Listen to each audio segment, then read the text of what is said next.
ಇದೊಂದು ಹೃದಯ ಸ್ಪರ್ಶಿಸುವ ಕನ್ನಡ ಕತೆ. ಅಪ್ಪನ ಕೈ ಹಿಡಿದು. ಬಸವರಾಜು ಒಂದು ಪುಟ್ಟ ಹಳ್ಳಿಯಲ್ಲಿ ನೆಲೆಸಿದ್ದ ಕೆಲಸದಾಳು. ಒಂದು ದಿನ ಅವನು ತನ್ನ ಮಗಳಾದ ಸೌಮ್ಯಳ ಕೈ ಹಿಡಿದು ಪಟ್ಟಣಕ್ಕೆ ಓದಲು ಕಳಿಸಲು ಹೋಗಿದ್ದ. ಅವನ ಕನಸು ಎಂದರೆ ಅವಳನ್ನು ಡಾಕ್ಟರ್ ಆಗಿಸುವುದು. ಬಸವರಾಜು ದಿನವೂ ಹತ್ತಿರದ ಹೊಲಗಳಲ್ಲಿ ಕೆಲಸ ಮಾಡಿ ದುಡಿದು ಹಣ ಸಂಗ್ರಹಿಸುತ್ತಿದ್ದ. ಮಗಳಿಗೆ ಪುಸ್ತಕ, ಫೀಸ್, ಡ್ರೆಸ್ ಎಲ್ಲವನ್ನೂ ಒದಗಿಸಲು ಎಷ್ಟೋ ದಿನ ಭಾನುವಾರವೂ ಕೆಲಸ ಮಾಡಿದ್ದ. ಅವನು ಓದಲು ಸಾಧ್ಯವಾಗದಿದ್ದರೂ ತನ್ನ ಮಗಳು ಓದಬೇಕು ಎಂಬ ಕನಸು ಜೀವಮಾನವಿಡೀ ಹಿಡಿದಿಟ್ಟಿದ್ದ. ಒಂದು ದಿನ ಶಾಲೆಯಿಂದ ಮರಳಿ ಬಂದ ಸೌಮ್ಯ ಅಪ್ಪನ ಕೈ ಹಿಡಿದು ಕೇಳಿದಳು, ಅಪ್ಪ, ನೀನು ಎಷ್ಟು ತೊಂದರೆಪಟ್ಟು ನನಗೆ ಓದಿಸುತ್ತಾ ಇದ್ದೀಯ. ನಾನು ನಿನ್ನ ಕನಸು ಸಾಕಾರ ಮಾಡುತ್ತೀನಿ. ಅವಳ ಆ ಮಾತು ಕೇಳಿ ಬಸವರಾಜನ ಕಣ್ಣಿನಲ್ಲಿ ನೀರು ಹರಿಯಿತು. ಯಾಕಂದರೆ ಅದು ಕನಸಿಗೆ ಭರವಸೆ ಕೊಟ್ಟ ಮಾತು.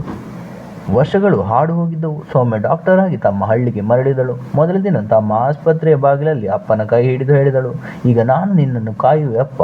ಈಗ ನಿನ್ನ ಬದಲು ನಾನು ದುಡಿಯುತ್ತೇನೆ. ಬಸವರಾಜನ ಕಣ್ಣುಗಳಿಂದ ಕಣ್ಣೀರಾಗಿ ಪ್ರೀತಿ ಹರಕೆ ಹರಿಯುತ್ತಿತ್ತು. ನೈತಿಕತೆ, ಪ್ರೀತಿ, ತ್ಯಾಗ ಮತ್ತು ಕನಸುಗಳ ವಿಶ್ವಾಸ ಇವು ಜೀವಮಾನವನ್ನೇ ಬದಲಾಯಿಸಬಲ್ಲವು. ಒಂದು ತಂದೆ ಮಗುವಿನ ಸಂಬಂಧ ಎಷ್ಟೊಂದು ಪವಿತ್ರ. ಧನ್ಯವಾದಗಳು.